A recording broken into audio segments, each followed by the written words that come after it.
ભોગાવો પુલ પાસે માણા કેમ ભેગું થઈ ગયું? સવારે પપ્પાની લેમ્બોર્ગિની લઈને નીકળી ગયા હતા કોલેજ જવા, કેમ કે આજે હતી પરીક્ષા એટલે વહેલા જવું પડે, નકર મારા હારા ગેટ બંધ કરી દે. ક્લાસમાં જેવો લેક્ચર પૂરો થયો નથી કે આ ભાઈ પબજી રમવા માંડ્યા. તો ઘરે જ રહેવાય, પબજી રમવી હોય. વિડીયો ઉતારવાનું ચાલુ કર્યું તો વિશાલભાઈ ફોર્મમાં આવી ગયા, પણ કઈ હાયલું નહીં એટલે ગાભો લઈને વિશાલભાઈ બેન્ચ સાફ કરવા. બેન્ચ સાફ કરવામાં થઈ ગઈ લપ ને આવી ગયા હામાં.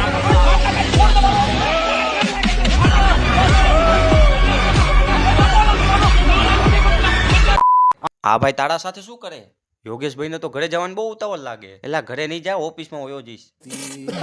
ભાંગા જેવું પેપર દઈને નીકળી ગયા દુકાને જવા. દુકાને આવીને આપણે હરેશ દાદાને મોકલી દીધા જમવા જવા, કેમ કે પપ્પા હતા ને એટલે દુકાન મારે બેવાનું. આ છે આપણા ચમન. ચમન દ્રાક્ષ આવી નહીં, ખાલી નામ ચમન. ફાઇનલી હરેશ દાદા આવી ગયા જમીને ખચકાઈ નાખી ઘરે જવા. બપોરે નીકળી ગયો તો કાલ લઈને એ વાવ ગોલ્ડન આવે.